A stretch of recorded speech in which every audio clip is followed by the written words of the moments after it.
नमस्कार दोस्तों, बात करते हैं पंजाब नेशनल बैंक की। 38 रुपए का स्टॉक हो चुका है। 2% की रैली आज के दिन में आई है और बहुत अच्छा वॉल्यूम यहाँ पर आया। 40 मिलियन के आसपास शेयर्स आपके ट्रेड हुए हैं।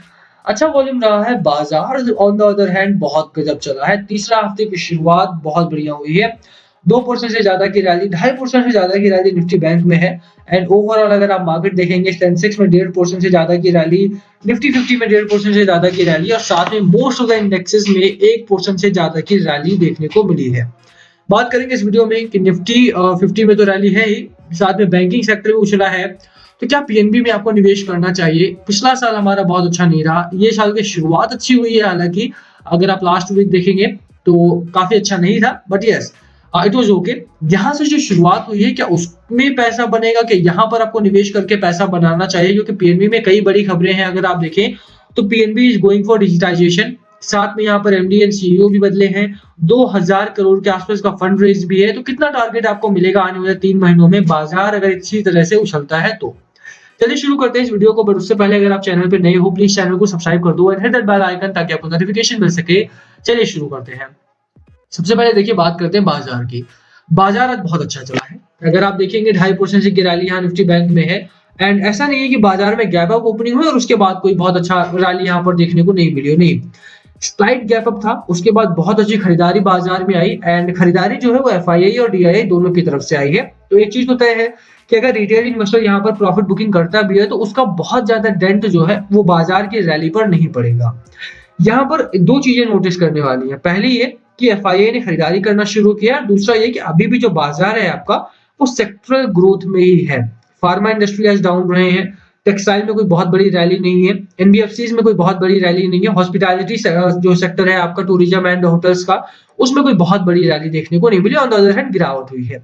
तो आपको यहाँ पर सेक्टर्स चूज करने पड़ेंगे, आपको स्टॉक्स चूज करने पड़ेंगे कि कहाँ पर आने वाले दिनों में रैली आएगी। क्योंकि अगर आप आज देखोगे तो दिवीज लैब में, सिप्ला में, डॉक्टर रेड्डी में गिरावट हुई है। क्योंकि मार्केट अच्छा चला है उसके बावजूद भी गिरावट हुई। तो ये तो तय है कि फार्मा में आपका पैसा जो था वो बन चुका है। अब यहाँ से कोई बहुत बड़ी रैली की उम्मीद नहीं है। एज लॉन्ग एज कि मार्केट में कोई एक स्टॉक होगी जो बहुत अच्छा काम कर रहा हो तो वहां पर पैसा बन जाएगा। बट यस, अगर आप ओवरऑल सेक्टर देखेंगे तो सेक्टर में कोई बहुत बड़ी ग्रोथ नहीं है। इस समय मार्केट में बैंकिंग सेक्टर अच्छा चल रहा है, एनर्जी अच्छा चल रहा है, मेटल्स ठीक ठाक चल रहा है यहाँ पे। तो उनमें आपको पैसा लगाना है और उनमें ही पैसा बनेगा। और इसी इसी वजह से मैं यहाँ पे पीएनबी को आपको रिकमेंड कर रहा हूँ। लास्ट ईयर में भी आपको बहुत अच्छा मुनाफा नहीं मिला होगा, बट वैसे स्विंग के लिए ही अच्छा था एंड मैंने इसमें स्विंग ही प्ले किया था। लॉन्ग टर्म में आपको वैसे भी नहीं बताता हूँ कि बहुत ज्यादा लॉन्ग जाओ, साल 1.5 साल 2 साल आप रुक सकते हो, वो दूसरे स्टॉक्स होते हैं। यहाँ पर आपको स्विंग प्ले करना होता है। स्विंग प्ले करने का मतलब क्या है कि लोअर एंड पे ये मार्क और अपर एंड पर ये मार्क अगर आपने पकड़ लिया होता है, नहीं 36 रुपए से 44 रुपए तक, 8 रुपए का गैप अप गैप डाउन था यहाँ पे। एंड 8 रुपए का गैप अप गैप डाउन का मतलब है कि कम से कम यहाँ पे आपको एवरी टाइम, अगर आप देखोगे तो एवरी टाइम कई 2 महीने 3 महीने में आपको ये अपसाइड एंड डाउन साइड देखने को मिल रहा था।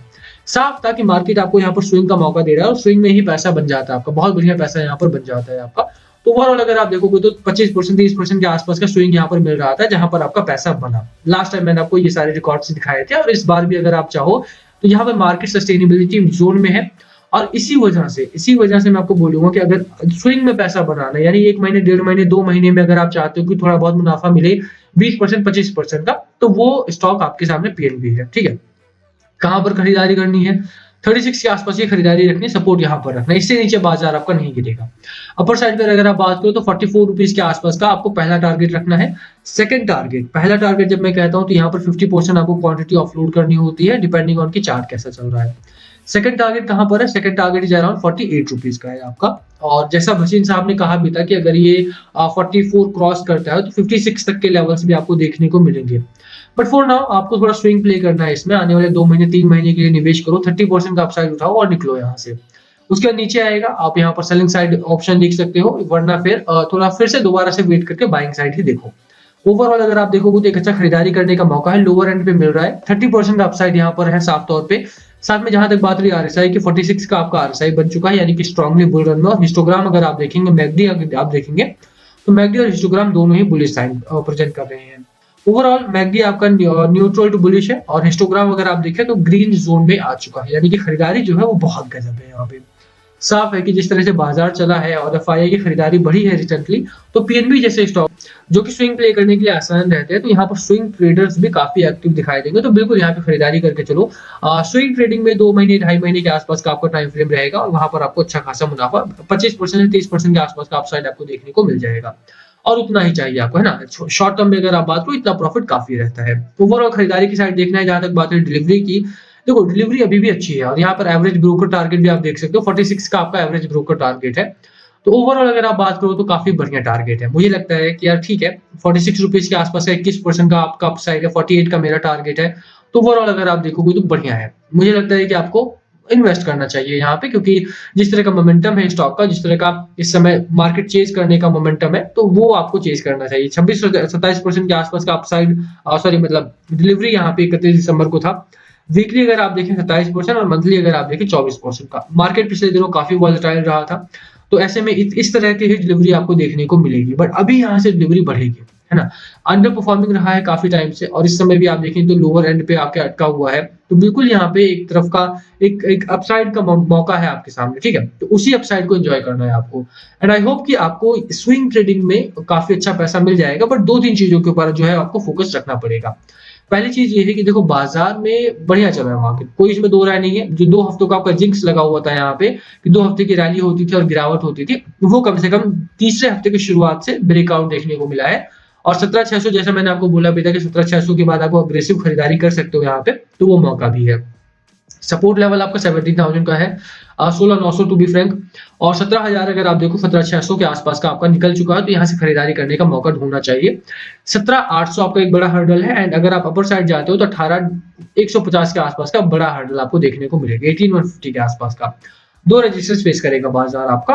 अभी के लिए अगर आप देखो तो कई बार ऐसा होता है कि मार्केट थोड़ा नीचे आता है, उसके थोड़ा शॉर्ट टर्म पुल बैक करता है और दोबारा से नीचे की ओर जाता है, तो वो चीज भी आपको देखने को मिल सकती है। इसी वजह से थोड़ा सा कॉशियस रह के खरीदारी करनी है और उन स्टॉक्स में खरीदारी करनी है जिनका क्लियर कट एक डायरेक्शन होता है। एंड पीएनबी इसीलिए मैं रेकमेंड करता हूँ क्योंकि इसका क्लियर कट डायरेक्शन है, ना तो ये 36 के नीचे जाने वाला है, ना ही मतलब 44 के ऊपर जा सकता है, बट गिरावट के बाजार में ऐसी उम्मीद कम रहती है ना। थोड़ा सा आपको यहाँ पर अच्छे स्टॉक से सिलेक्ट करना है। स्विंग ट्रेडिंग के लिए अच्छा है।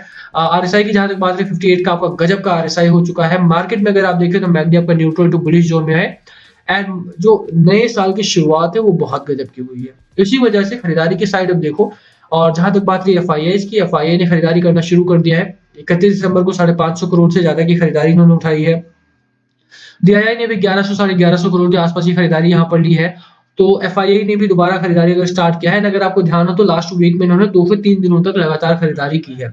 तो साफ है कि एफआईआई का मूड थोड़ा चेंज हुआ है, एंड अगर स्मॉल क्वांटिटी में भी बाइंग करते हैं तो वो बाजार के लिए काफी अच्छा है। And I am not hopping कि यार मार्केट आपका एकदम से यहाँ से निकल के 18,800 हिट करेगा या 20,000 हिट करेगा, नहीं।